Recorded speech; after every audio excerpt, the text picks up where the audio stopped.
I just want to open up with a statement about the game tonight. Yeah, proud of our guys finding a way to win. We're just a really tough Alaska team. Handled adversity. We knew there'd be some coming out of break. Excited about the third period and how we finished it off. All right, open up for questions. Is this kind of what coming out of the break, this type of hockey is about? Like you guys are trying to find your game again. It's almost like starting over. Is that what that first period was like? Yeah.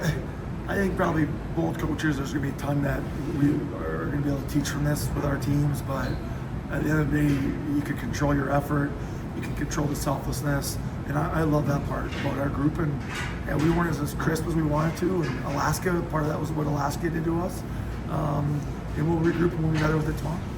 After Emmett led in that third goal, how do you kind of manage everything that's going on the bench with the goalie change, and now you just let in a goal from the logo?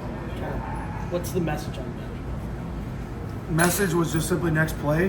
We're really excited about the depth we have at all three positions: goalie, D, forwards. Emmett has been excellent for us all year. He's going to be a really good goalie for us the rest of this year. Didn't feel like he was playing his best and gave Rowan an opportunity to come in, and Rowan did an excellent job. No different than if a D is struggling and loses some minutes, or a forward. It's a little bit more visual when it's a goalie. But we have great depth. Emmett was a great teammate the rest of the game, and we have a ton of confidence in him moving forward. What makes this tournament so successful? As far as I can tell, it's really the only holiday tournament in the Northeast. Everyone else is going into Milwaukee or out west. Why do you think this is such a successful tournament every year? One, I think the Upper Valley is a hockey community. It's been a hockey community since 1905. They love the sport up here. The town supports it. Our school does a great job of putting it on. The Hanover Inn does a great job of hosting.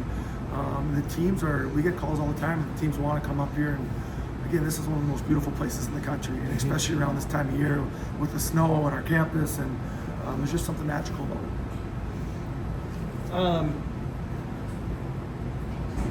Actually, you go. I think if you have. All right, yeah. Just how important is it to come out with a good start?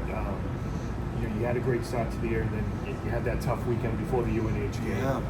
Just what was the mindset coming out of the break to sort of put that behind you? Well, I think it's been. We've been consistent about growth. It's constant growth, and so our results weren't as good the last 5 games. But there's plenty of things that we liked about either of those games, and we weren't as good in the third, and didn't get the result that we wanted. So that's where I think the third period is really important. I think for us to go a tie game and be able to score those 2 goals and give us a little breathing room, and then I loved obviously the last minute and how we finished that game. So I think winning the third period will give us some confidence moving into tomorrow. And you talk about third period. You look at tonight. You finally get your first lead, then it's a 2-goal lead. They could have won. Just how important was that to be able to close it out? They kind of put a little flourish on it. You guys were blocking shots. Yeah, they almost always do. Your opponent almost always does, because there's just some desperation, and then the goalie comes out, and sort of get that 5th goal was obviously crucial. And then in those big moments, a successful team has to have leaders step up, and that's ultimately what happened. Like Sean Chisholm's been an awesome captain, 2 big blocks. Then Cooper Flint, massive block, and then at the very end, Eric Sharp and Tieran. So selflessness, guys be able to kind of execute both with and without the puck at the end of the game was crucial, because as the season goes along, we're going to play more meaningful games, and they're going to be 1 goals, and we got to learn how to finish them off. Is this almost like a trade deadline acquisition, getting games back? How nice is it to have him back on the ice?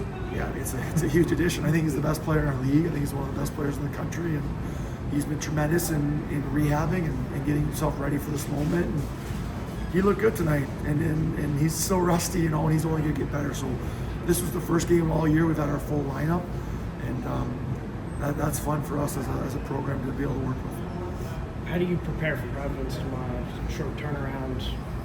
You haven't played them this year. I'm kind of unfamiliar with it. Yeah, I think just on reputation alone, we know it's going to be, we're going to have to play our best. They're a legit, top 10 team in the country. Nate Lehman might be the best coach in the country. You watch the detail in which they play, you watch the structure in which they play, and then the talent when you make a mistake that they can take advantage of.